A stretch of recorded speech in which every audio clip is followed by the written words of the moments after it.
Welcome back खवातीन वज़ात। अब मौसम की सूरत हाल के हवाले से बात करेंगे जो कि यकसर तब्दील होते हुए नजर आ रही है। जिस तरह गुज़श्ता रोज़ इतवार की बात की जाए तो संडे बहुत ही अच्छा गुजरा। शहरियों को दफातर से भी छुट्टी थी और दिन के औकात में शहर के मुख्तलिफ इलाकों में खूब हल्की हल्की बारिश हुई और मौसम काफ़ी हद तक खुशगवार हो गया। और यूं इतवार का रोज़ शहरियों ने खूबसूरत मौसम को खूब इंजॉय किया, मगर बाज़ औक़ात इसी शहर इस्लामाबाद में धूप की शिद्दत हद से ज़्यादा हो जाती है और नाकाबिल बर्दाश्त भी हो जाती है। मौसम के इस बदलती सूरत हाल के हवाले से बात करेंगे और साथ मेरा ख्याल है कि गजल जो शख्सियत हमारे साथ मौजूद हैं उनसे सिर्फ इस्लामाबाद की नहीं बल्कि हम ओवरऑल पूरे मुल्क की भी बात कर सकते हैं, क्योंकि पूरे मुल्क का वेदर इस तरह का हुआ जा रहा है। एग्जैक्टली मेहर साहब ने हमें ज्वाइन कर लिया है, डीजी मेट ऑफिस है। बहुत शुक्रिया सर आपके वक्त का। सबसे पहले तो जिस तरह से असनैन ने कहा कि कभी धूप हमें नजर आती है, कभी एकदम से बारिश का मौसम बन जाता है, कभी इतनी ज्यादा यालाबारी होती है कि पता नहीं चलता कि गाड़ियों के शीशे टूट जाएंगे या घरों की खिड़कियां टूट जाएंगी। तो ये जो सूरत हाल पैदा हुई है, सबसे पहले तो ये बताएं कि बारिशों का ये जो सिलसिला है ये कब तक रहेगा?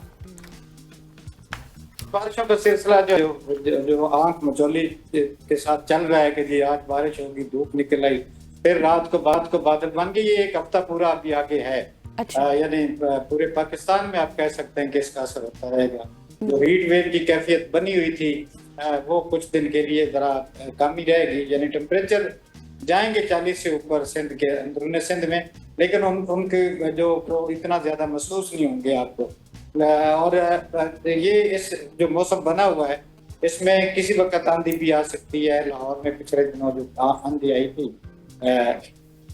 ये छुट्टी वाले दिन ही, तो उसकी स्पीड तकरीबन 139 किलोमीटर थी। उस दिन जो यानी रात के शाम के वक्त इस्लामाबाद में बिल्कुल एक अंधेरा सा छा गया था, उसमें उस आंधी में भी इस्लामाबाद में भी 119 किलोमीटर फी घंटा की रफ्तार से आंधी। तो ये सिलसिला चलता रहेगा, कहीं पे कम हवा, कहीं पे तेज हवा, और कभी धूप कभी गर्मी। और ये अभी तक हम इसको 11 तारीख तक लेके जाएंगे।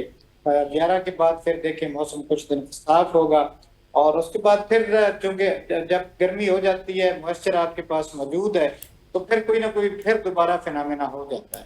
तो ये मई जो है वो इसी तरह चलता रहेगा इंशाल्लाह। लगता तो नहीं है, गर्म तो होगा टेम्परेचर, जब धूप निकलती है तो एकदम टेम्परेचर काफी ज्यादा भी हो जाते हैं। तो लेकिन ये कि मौसम अभी तक तो खुशगवार रहेगा। अच्छा डी साहब, मुझे ये भी बताइएगा कि ठीक है वेदर में ऊपर नीचे होता रहता है, बारिशें होती रहती हैं, कभी कभार गर्मी ज़्यादा आती है, लेकिन वेदर प्रिडिक्शंस उस तरह से नहीं आ रही, क्योंकि तमाम तर लोग हैं वो आप लोगों से डाटा लेते हैं, जो भी वेबसाइट्स हैं उसके बाद एकदम से हमें बता दिया जाता है कि बारिश एक्सपेक्टेड है। लेकिन अब बेसिकली हमें जब इंटरनेट की सहूलत इस्तेमाल करें तो वहाँ पे हमें धूप नज़र आ रही होती है, दूसरी तरफ बारिश हो जाती है। इसकी क्या वजह है? इसकी वजह मैं बता दूं ना कि जी असल में मीडिया एक सोर्स पे नहीं रहता। आजकल मशरूम की तरह हो गए हैं, हर बंदा जो है वो मेट्रोलॉजिस्ट बना हुआ है, क्लाइमेटोलॉजिस्ट बना हुआ है। आप लोग खुद उनकी बातें ज्यादा सुनते हैं। वेदर वाले बने हुए हैं, कोई और निकल आता है, कराची में बैठ जाता है किसी चैनल पे और वो फोरकास्ट देना शुरू कर देता है। इसी तरह आपका जो ये वेब पेज है इस पे भी ढेर सारे आपको मिलेंगे। आप हमारे साथ लिंक पे रहा करें पाकिस्तान मेट्रोलॉजिकल डिपार्टमेंट के साथ, आपको हर चीज टाइमली मिलेगी और एक्यूरेट मिलेगी। ये हमें भी दुख है कि आप लोग जो हैं मीडिया वाले, आप एक खामखा एक अनऑथोराइज्ड बैठा होता है बंदा, उसकी कोई वैल्यू नहीं। हमारे पास पीएचडी लोग हैं, सारी 40 साल सर्विस हो गई है, 100 से ज्यादा स्टेशन का डाटा इकट्ठा कर रहे होते हैं। ये पता नहीं किधर से ऐसे ही वो नेट से ढूंढ के तो वो मौसम का हाल बताना शुरू कर देते हैं। ये बिल्कुल जब तक आप इनको क्लेम करते रहेंगे इसी तरह ही चलेगा। आप हमारे साथ रब्ता रखेंगे आपको एक्यूरेट चीज मिलेगी, वरना ये जो है ना कि इधर से वो आ गया तो नूरा कुश्ती करने के लिए जनाब अली वो भी बैठा हुआ है। लेकिन मेहर साहब, मेरे सवाल का मकसद ये नहीं था कि मीडिया के ऊपर हम बिलीव करते हैं, लेकिन हम उस वेदर के ऊपर बिलीव करते हैं जो गूगल पे आता है। और गूगल पे यकीनी तौर पे वो आपसे ही अपडेट लेके आता होगा। देखें गूगल पे, देखें गूगल हमारा वेदर उठा लेता है लेकिन उसमें साथ सोर्स देता है, लेकिन बगैर सोर्स के ये दूसरे ये चैनल हो गए, वेदर वाले आ गया, फलां हो गया। अब उनके पास तो जो एक उन्होंने वेदर स्टेशन लगाया हुआ है ना, उसके लिए भी बड़ा क्राइटेरिया होता है, वो भी ठीक नहीं होता। उनका टेम्परेचर जो होता है, हमारा एक क्राइटेरिया होता है जी, हमें ऑब्जर्वेटरी बनाने के लिए बड़ी खुली जगह चाहिए होती है। और ये पता नहीं कहाँ से आजकल बिजनेस शुरू हो गया और वो लोगों को मिसगाइड करते हैं, लोगों के ये मैसेज हमें भी आते रहते हैं कि जनाब अली भी ये हो गया वो हो गया, लेकिन हम नहीं उनके ऊपर बिलीव करते। आपको मैं बता दूं, जी। हमारे पास रडार हैं, लाइटनिंग डिटेक्टर हैं, 5-5 मिनट के बाद आपको उसकी रीडिंग आती रहती है। मैंने अपने स्टाफ को कहा है कि अब आपके साथ जो मीडिया ग्रुप है हमारा, उसके साथ आप भी शामिल हो जाएं।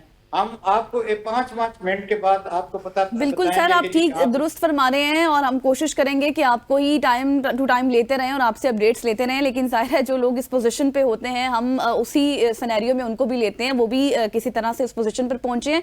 थोड़ा सा टॉपिक पर आते हैं। मुझे ये बताइएगा, आप ये जो क्लाइमेट चेंज का मसला है, कभी हीट वेव ज्यादा है, कभी यालाबारी, बहुत ज़्यादा बारिशें हो रही हैं, तो ये एक आप ये समझें कि हम लोग तो यही देख रहे हैं कि एक आलमी मसला बन चुका है। तो क्या स्ट्रेटेजीज होनी चाहिए, क्या स्टेप्स होने चाहिए कि कंट्री मिलकर इस पर काम कर सके, तो इस क्लाइमेट चेंज के मसले को हल किया जा सके? क्या समझते हैं आप? देखें, क्लाइमेट चेंज मसला आज का नहीं शुरू हुआ, ये काफी अरसे से है, लेकिन इसमें मुख्तलिफ प्रोटोकॉल भी तैयार किए जाते हैं, मुख्तलिफ पूरी दुनिया के लेवल पर एडवाइजरीज भी बताई जाती हैं। जैसे 2015 में पेरिस प्रोटोकॉल हुआ था और उसमें एक बात तय की गई थी कि जी आपका टेम्परेचर जो है, overall temperature, global temperature 1.5 degree centigrade से नहीं बढ़ना चाहिए। आपने काफी कुछ करने होते हैं, यानी चीजें, दरख्त लगाने हैं, अपना ये गाड़ियां जो है इनको किसी दूसरी साइड पे लेके जाना होता है, यानी ये जो धुआं मिट करने वाली, ये पूरी दुनिया में ये फिनोमेनास चल रहे हैं। कई जगहों पे जैसे पोल पे बिजली बनाई जा रही है चाइना में, उसका इफेक्ट भी होता है। और ये क्लाइमेट चेंज है, ये ट्रांसबाउंडरी फिनोमेना है। ये नहीं है कि अगर देखा जाए तो पाकिस्तान का तो गैसेस एमिशन में इतना रोल ही नहीं है।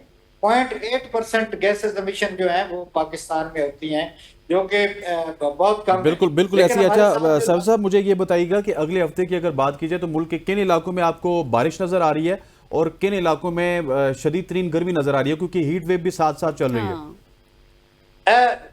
जो है हीट वेव को हम नहीं करेंगे, क्योंकि हीट वेव का जो होता है वो टेम्परेचर कम से कम हमारे अंदरूनी सिंध के इलाकों में अगर टेम्परेचर 45 डिग्री सेंटीग्रेड से लगातार 5 या 6 दिन ऊपर जाएगा तो फिर हम कहेंगे कि हीट वेव है। लेकिन लगता ऐसे ही है कि वहां पे भी इतने टेम्परेचर नहीं होंगे और दिन ब दिन में किसी न किसी दिन कोई ऐसी चीज फिनोमेना हो जाएगा। कल भी सिंध में काफी बारिश हुई है, अंदरूनी सिंध में कुछ इलाकों में अच्छी खासी बारिश हुई है। तो इसका असर भी अगले 3-4 दिन रहेगा कि टेम्परेचर इतने ज्यादा नहीं बढ़ेंगे। हीट वेव को हम कम करते हैं। बाकी जो वैसे वेदर है हमारे जितने भी शुमाली इलाके हैं, या चाहे पाकिस्तान के हैं, चाहे केपी के हैं, चाहे कश्मीर है, चाहे गिलगित बल्तिस्तान है, चाहे पंजाब है, इन इलाकों में अभी टेम्परेचर जो है वो 40 टच नहीं करेगा। मुझे लगता है ऐसा ही है कि किसी वक्त वह बारिश फिर उम्मीद है कल या परसों फिर बारिश हो जाएगी, किसी जगह पे आंधी भी आ जाएगी। तो ये हीट वेव अभी मेरा ख्याल है, जो मैंने दिन बताया है कि जी अगले 12 तारीख तक शायद ये हीट वेव का खदशा ना हो।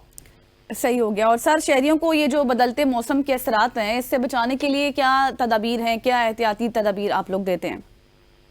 एहतियाती तदबीर, अब खैर मैं आपको एक बात क्लियर कर दूं कि मौसम उस तरह सीवियर नहीं होगा जैसे उस दिन हुआ था। अच्छा। वो हमेशा आंधी जब भी सिस्टम स्टार्ट होता है तो उस वक्त आती है, उसके बाद जब सिस्टम में स्टेबिलिटी आ जाती है ना, फिर बेशक बारिश हो जाए, हवा चले, वो इतना ज्यादा इफेक्ट नहीं करती।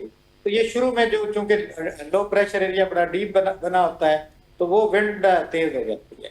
तो इसलिए आगे आने वाले दिनों में ठीक है, एहतियात करें, कोई ऐसी बात नहीं है। यानी ये जो दीवारों का मजबूत दीवारें नहीं होती, उनके साथ सारा न बने। दूसरे बिजली के खंभे जो है वो भी तकरीबन वो इतनी सस्टेनेबिलिटी के नहीं होते, तो वो हमारा बाबा के साथ भी MOU है, हम उनको भी बता देते हैं कि जी किस वक्त क्या होना है। तो तदाबीर तो हर एक का अपना जो है वो एक ठीक हो गया क्राइटेरिया होता है। सही, ठीक हो गया sir. Thank you so much for joining us. ख़वातीन और हज़रात, ये थी मौसम की सूरत हाल जो जिससे हम आपको आगाह, ये बदलती सूरत हाल है। कभी यहाँ पे ठंड होती है, कभी गर्मी होती है, कभी सूरज होता है और कभी बारिश होती है। ख़वातीन और हज़रात, यहाँ पे वक्त हो जाता है शॉर्ट सी कमर्शियल ब्रेक का। Stay with us.